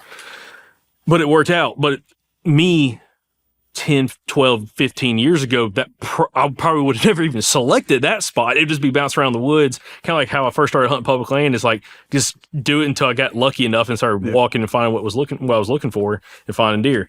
Mm-hmm. But that is interesting again because with you, the amount that you're scouting, you're walking, you're covering ground, you're building history within an area. You probably have a lot of opportunity and options when it comes to base off the conditions of the day, the wind direction, the wind speed. I don't know if you get really into moon phase or positioning or position. Okay. Well, we'll talk about that in a second too. But anyways, what might be the deer, the spot I need to go hunt? Because you got a lot of those options. But again, some guys just don't have that because they haven't either put in that effort or they just don't have that much experience on the place. But yeah, that would be an interesting little test this fall is maybe try to just dabble around with a little bit of hunt blind and give us updates. And it's crazy how we're talking about this because that's my goal this year. I've got to do that, man. Just what you did with your best Alabama buck. Show up ready to hunt. Don't show up to figure out what's there to hunt. Trust what you already know, if that makes sense, man. And worst case scenario, hey, you just ain't a bad day in the woods, man. Yeah. I mean, you learn one thing. It's like, did I see deer? Did I not see deer? Do I want to come back to the spot? Or absolutely, there's no point in me coming back here. Right. Yeah. You don't know until you go. Yeah. Yeah. On the subject of being confident in your pins too, you mentioned that you do a little bit of land consulting and you also help people with map scouting. Yeah. The guys that you've helped out, specifically on the maps, what are they either doing wrong when they're looking at the maps or what are they not focusing on that they should be focusing on? Most of the guys that I have took out, and man, I've took out green as a gourd to like Britt.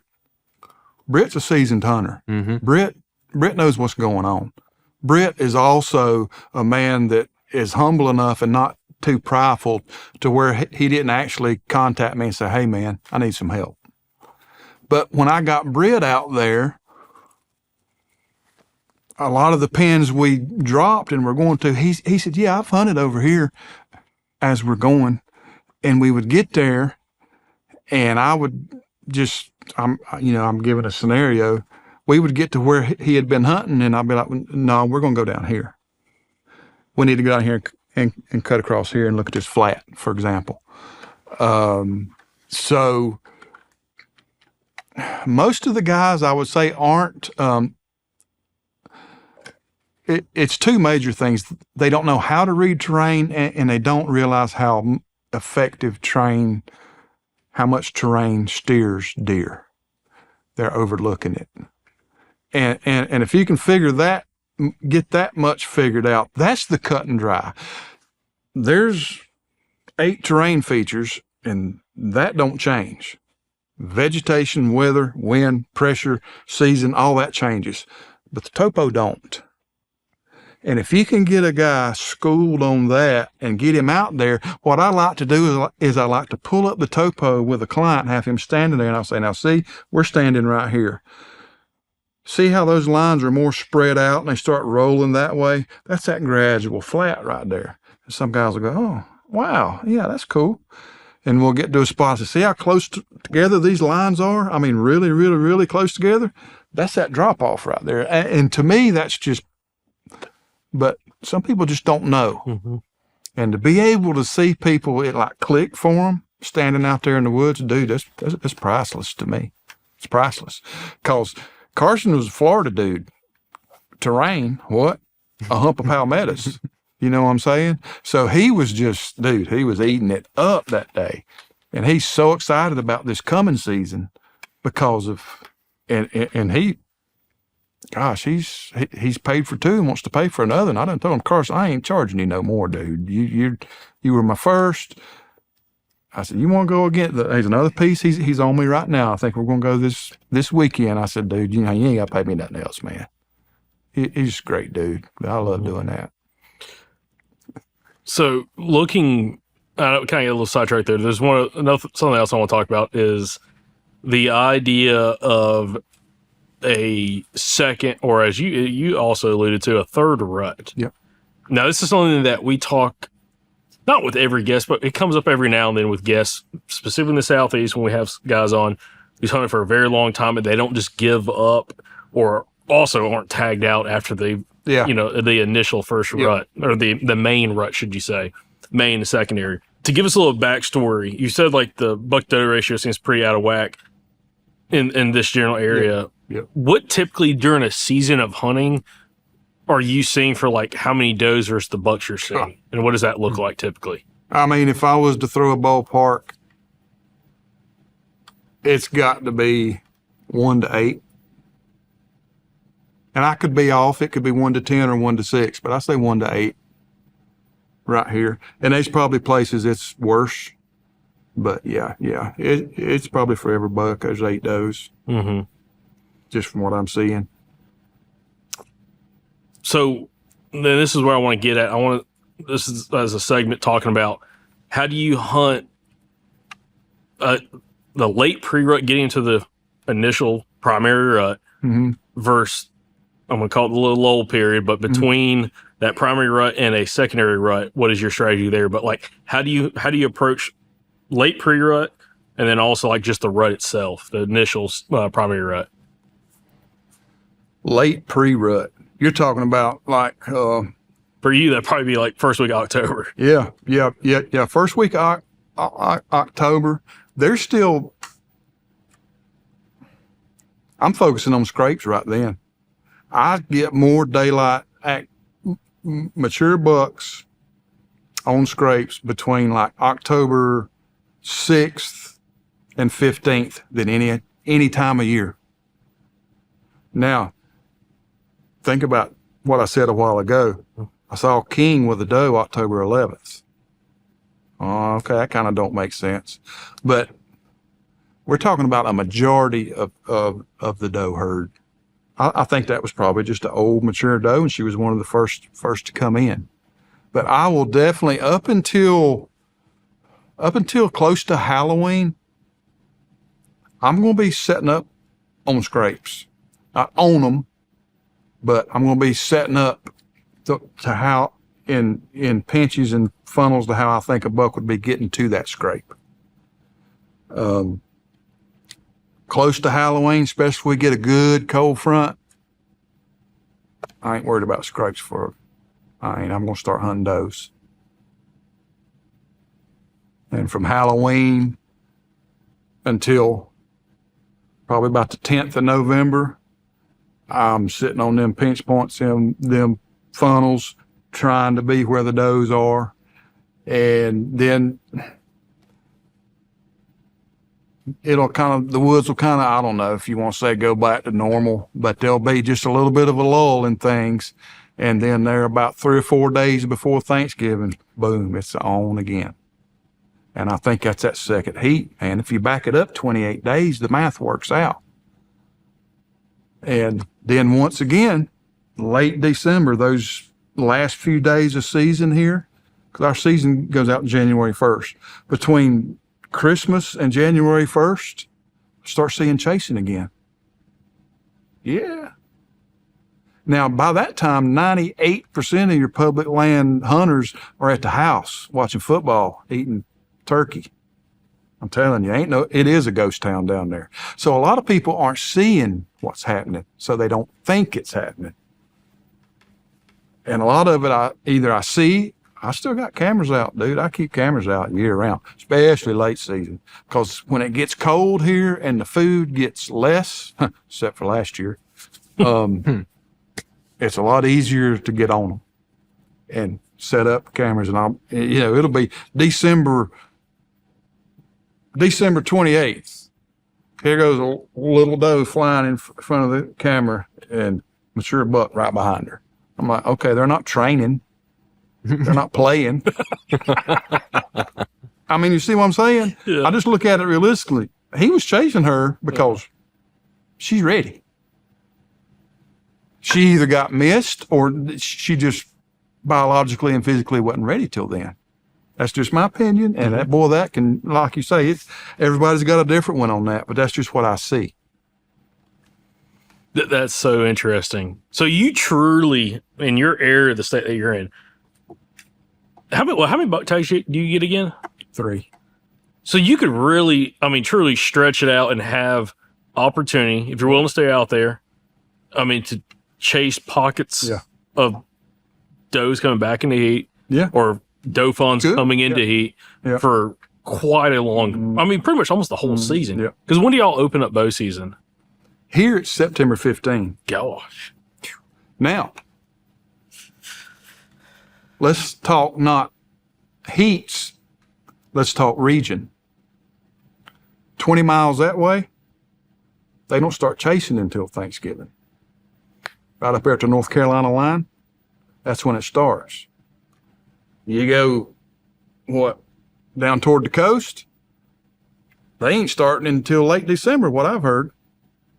So it's like you got 2 or 3 heats every 28 days times 3. You know what I'm saying? Chase that rut, So baby. let this boy get retired. It's on. It's on. Yeah. Just like my channel, Blue Collar Bucks, I'm still a working man. So it's and that's why I really try to cater to is that working man that tries to make the best of his time and being more efficient. And that's where this whole land consulting idea comes from. I save so much time sitting over at the house in that chair, e-scout. It's amazing the time I save because you can go to pen to pen to pen pretty quick and find out pretty quick what's going on. We keep bringing up the circle group. Yeah. So we put I forgot about this. we put a post up there today saying that we were going to interview you, asking for questions. Yeah. And we've kind of covered a good many of them. Okay. But there is one that Andrew Longhe asked, how many times will you hunt a big buck before moving on to other prospects if you're not successful? And that's a common question we get, not just on this, but on a lot of interviews. Depending on how big he is. I hunted king, and I keep looking there because I got his sheds, but I hunted king for 3 years. I was obsessed with him because I had him so much and had him figured out that every time the wind was right, I was hunting king. Now, though, to answer that question, I guess honestly, taking him out of the picture, as long as he's still alive, he's going to stay on the board. I might not never get back to a buck because of pressure, trucks possibly being parked, wind, different things, because not every spot will work just when I want it to. You see what I'm saying? I'm not just going to go hunt him just because I want to. It's got to be right. That's another plus in having 3 to 5 mature deer every year to hunt. Now, I've had one of my buddies say, man, you jump around too much. I agree. I do. Find you a spot, find you a block, and stick to it. Makes sense. I can't do it. I can relate. I'm just being straight up. I can't do it. I can do it for, a weekend or two, or I can do it for that 1 4-day sit or that 4-day block of vacation days or whatever. But I'm sitting there thinking about them other two shooters. And it's happened to me last year.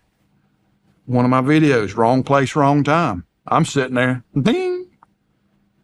One of my big shooters, 9 o'clock in the morning, walks right by one of my stands. I just, you know, you can't get mad. You're just like, yep, if I'd have been there, he'd probably be dead. That's gun hunting. But you got to pick one and you got to hunt him. I mean, so I never take a mature buck off the table. I'll have, say I go into each year with, say 5 I'll hunt that I really key on it, unless it's one that's just, you know, like King was or something, just really incredibly large and smart, and I know a lot about him. I will add to that too, some mature deer I know more about than I do maybe others that I've found. And so I might, those others that I found and I never got really one of those, oh yeah, I never got over there to hunt him. It just gets pushed off to the side. Makes sense. Another question that Dan Austin had on the circle community, our hunter hangouts and everything, you brought up, but you did not tell the story of the Walmart buck. Oh yeah. What is awesome. The Walmart buck? You piqued our curiosity with the Walmart buck. Man, my wife will appreciate this one. That's always a good start to us. What a story. He's a 10-pointer, top center. Not a giant, but a good deer. Well, I had that joker all on like 5 different scrapes. I mean, it was just, I said, okay, he's doing this. He's showing up here on the bottoms, on these northwest winds. He'll be on this peninsula when it's out of the east. I was just like, man, I got Walmart pegged. And then Trey would be like, you going to shoot him if he walks out in front of me? Because King was still alive. Okay. King was still in the picture when I killed Walmart. I was always like, man, I just hope I don't get that opportunity. I hope I don't have to make that decision was usually my answer. But I knew he was a buck I could probably get on a whole lot easier than King. So he, I had planned to hunt him because he had daylighted on this particular scrape twice in 1 week with northwest winds. Well, this coming Friday was going to be northwest winds. It was going to be like 8 to 10 degrees cooler, and time hadn't changed yet. So I still had like 2.5 hours, almost 3 hours after work. So I'm going to go hunt. I'm going to hunt Walmart. I'm going to kill that joker. I done decided. I was at work. Walmart this afternoon.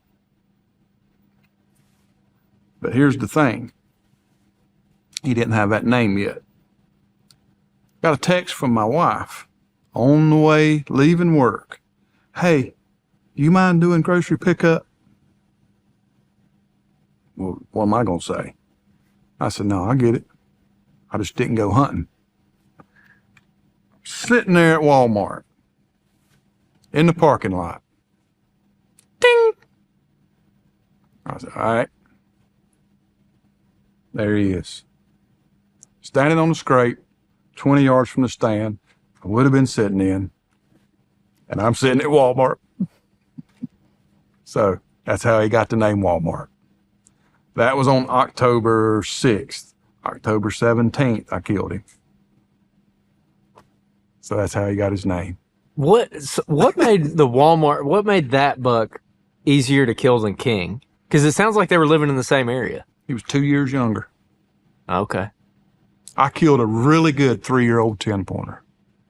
I shouldn't have killed him. And that's why I had a couple buddies asking me, because they were saying, well, they're like, he's kind of long-legged. He ain't got that deep brisket. I'm like, I know it. But just, and that's why we always talked about, what you going to do if he walks out in front of you? I mean, I hope I don't have to make that decision.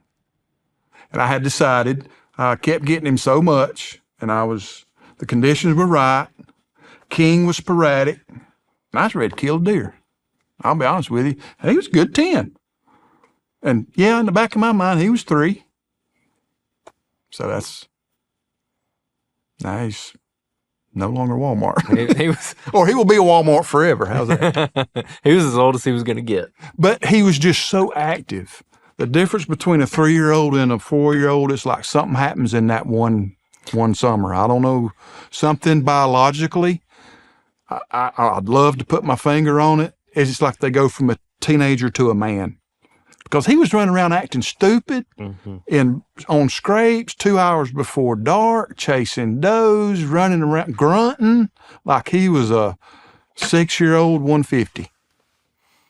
Very active. Larry Weishan, when we interviewed him, he mentioned the same thing. He's like, there's something that happens when he turned 4. Yeah. When they get to that 4th birthday, he's like, it is a different animal. He's like, some of them might take a little bit longer, but on average, he's like 4 years old. Whatever that pattern was when he was 3 is not going to necessarily translate over to what he's going to do that next year. Well, no, I've seen it so many times, man. And we're always guesstimating, age, but if you can follow a deer for a few years and know a good bit about anatomy, it's not that hard to figure out. I think it's like an 18-year-old versus a 28-year-old. Yeah. You're like, that's different. A good example. I don't know. I bet it's 28-year-olds. There's some of the late bloomers. Yeah. Late bloomers.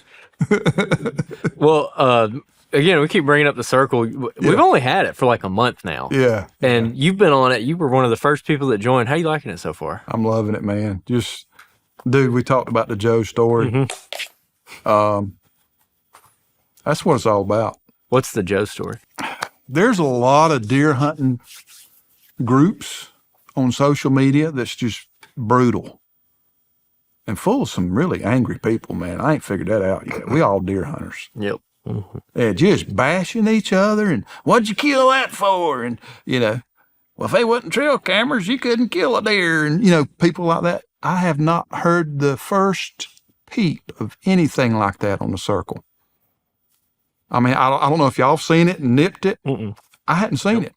Everybody's encouraging each other. Everybody is civil. I've never been on a social media deer hunting group that everybody is just getting along like everybody is on a circle and just rallying around somebody that wants to learn something. The way we rallied around Joe that night, dude, that was awesome. And Joe was just like, man, yeah. Yeah, and for audience members, so Joe is a listening to the podcast, started listening last deer season in Mississippi, 40 years old, hasn't deer hunted since he was a young kid. Yeah. I think he said he killed a deer when he was a young kid, hasn't killed one since then. And he's just now getting back into it. And it was awesome because he brought some stuff. He had a bunch of questions, and everybody on there, on the video Hunters Hangout, we're just being, like you said, being super helpful, not trying, and he was honest. He was honest with them or with us that he's like, I just don't know a lot of stuff. He's like, I'm learning. I'm very eager to learn, but like with plant species and tree species and all that kind of stuff, he's like, I'm trying to learn that. Yeah. But it was just awesome. And, it went from like, I thought this was going to last for like 15, 20 minutes. So I think it added another hour and a half to the whole meeting, which was like 4 hours long. Yeah. Here it was like 10, 20. And I'm like, man. Yeah. But I couldn't quit. He would post pictures, and once he dropped them maps, it was on. it was like me and Clay and Sam. I could see us. We were dropping pins and wet spot, and it was cool.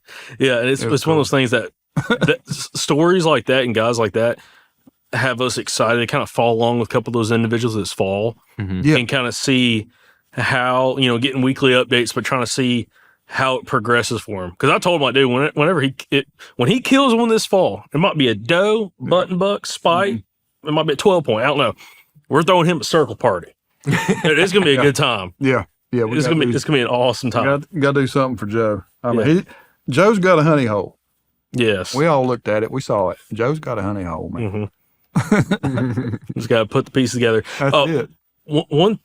not to get sidetracked, I want to take a second. I want to grab those sheds, king sheds, and give them to you. Okay. Because I just want you to like just kind of showcase this. Yeah, you shouldn't have. Yeah, I can see them right. Yeah, I can tell which ones they are.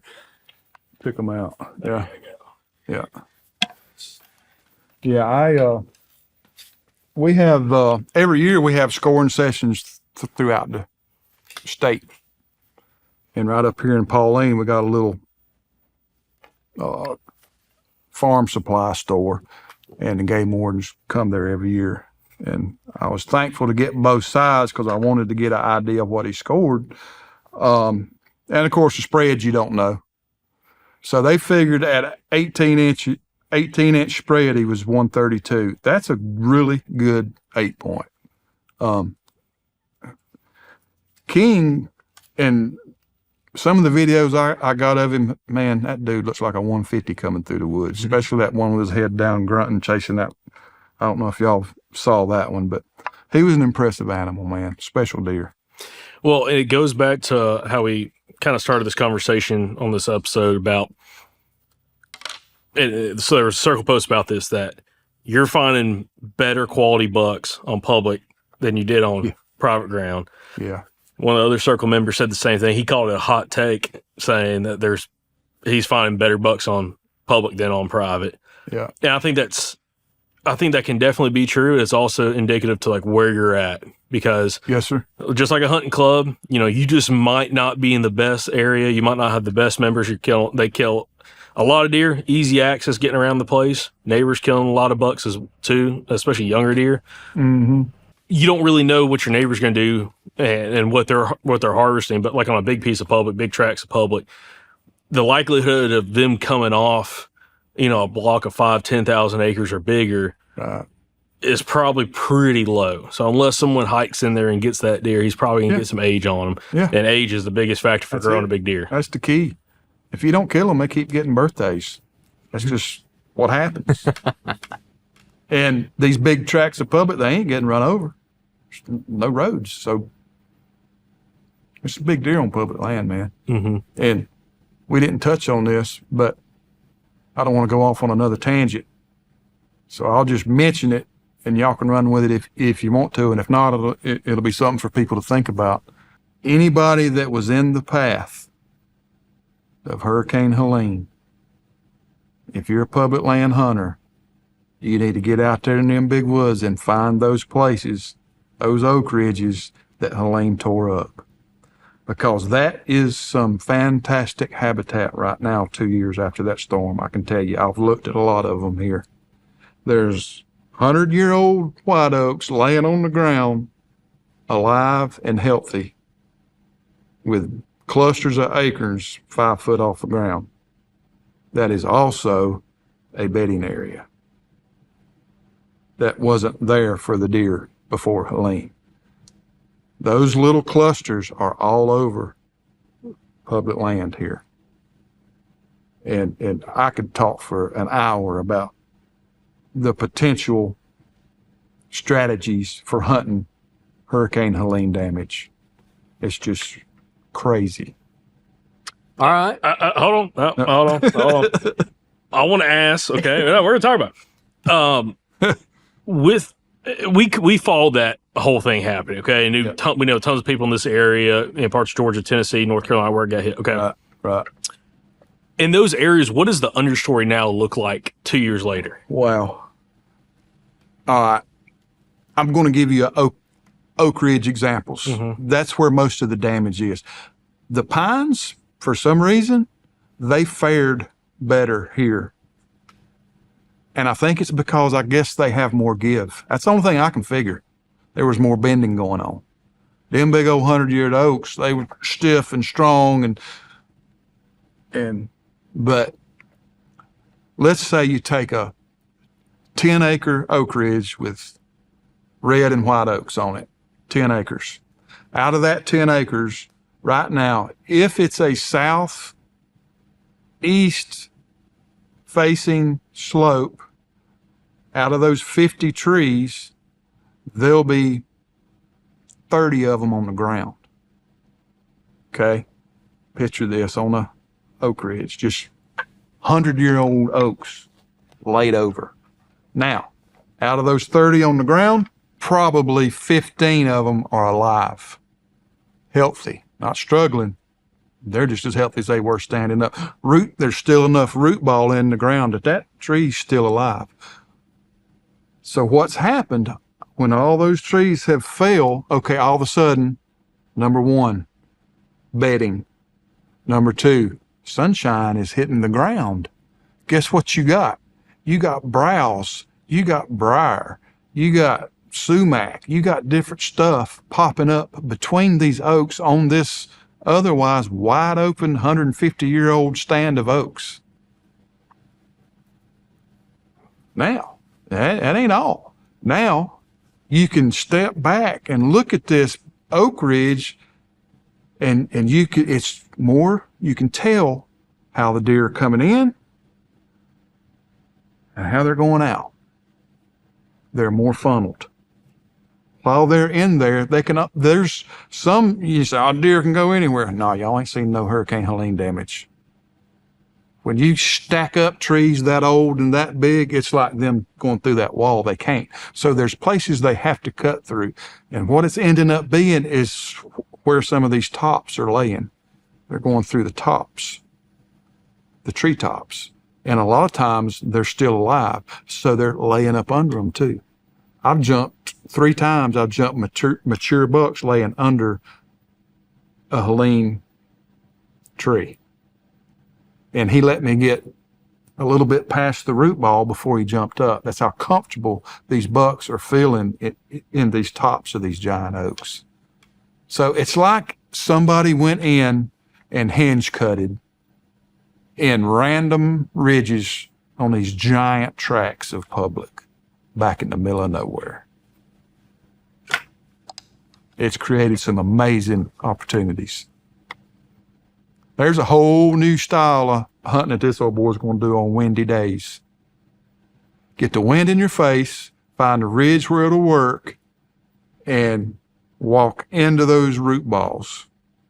And I'm talking about creep, glassing. There could be a buck laying under one of them big oaks. You keep the wind in your face. It's a good, 10, 12 mile an hour windy day. They feel those I jumped. They let me get, dude, I was already walking on the tree they were under before they jumped up. So it's like they thinking, oh yeah, I'm in a thicket. Well, kind of. No, you're really not, dude. So great new strategy, great new opportunity for people. That's in the path of it. Now, it's not everywhere, of course, but it was so destructive here that it just pretty much leveled 75% of some of these big oak ridges. So you're mentioning them going around the tops. Are you also going and looking at the edges of all that storm damage as well, and treating the edge of that storm damage as almost a funnel? Yes, definitely. Yeah. Where those, because for some reason, and of course, you can't put your finger on what the winds were doing. It was just, a lot of people say there was all kinds of tornadoes in that storm that you'll never know, but it could be that way for 300 or 400 yards, and then all of a sudden, all the trees are still standing. That's a money spot right there. That's a money spot. I mean, just picture all these right here laid over, and all of a sudden, boop, wide open standing oaks again. That's just like hunting a dadgum clear cut. No different. But in the clear cut, you got live oaks with some acorns on them. Dude, yeah, great opportunities. Yeah, when that storm happened, and all that damage happened up through the mountains and everything, we were curious about what the effect would be over the next couple years, opening up that canopy, because a lot of it's big woods areas too. Yeah, big woods. Where there wasn't any sunlight getting to the ground. Yeah. And now they got way more food than they had before. Yeah, way more food, more bedding opportunities. It's just a new opportunity that just suddenly was there, but now it's got really good because we're 2 years past. And the growth has happened. The deer have come from being rattled. That's when he disappeared. After Helene, vanished. Never saw him again. See, I picked these sheds up the March before Helene hit. I never saw him again. I put cameras where I always had them the past 3 years. Gone. And believe me, when I tell you, if I checked under one oak, I checked under 100 because I thought one fell on him. I said, he's dead under a tree. I just know it. No, I don't know. I just know something changed. And of course, he was getting older. He could have been doing this in territory too. But I don't know. I just think the storm might have had something to do with it. I mean, you kind of already mentioned it, but Andrew mentioned it too, but the more abundance of cover now in some of those big wood settings, more abundance of browse. I'd be interested in seeing also like a report and even checking in. Of course, you're on circle. We'll talk to you all the time, but seeing over the next couple of years if anything else changes, like from a population standpoint, quality deer standpoint. Yeah, I think quality is going to go up because a lot of deer are living that otherwise would not have. And when you throw in the biblical acorn crops we've been having with this Helene thing, it's only a matter of time, and somebody's going to kill a deer in the upstate of South Carolina, and people's are going to be like, what? South Carolina? You crazy. Yeah, dude. Oh, yeah, that's awesome. Well, Chris, I think that's a good point for us to kind of wrap up here. We've been on here for, I think, 2 hours now. Oh, my goodness. But time flies when you're having fun. Yeah. Appreciate you, though, letting us come down here and talk to you. Hey, means a ton that y'all are here, man. You don't know. Absolutely. You Well, don't know. for all the audience members out there, thank y'all for watching. Thank y'all for listening. We'll catch you back here on the next episode from the Southern Outdoorsman. And remember, guys, y'all stay Southern.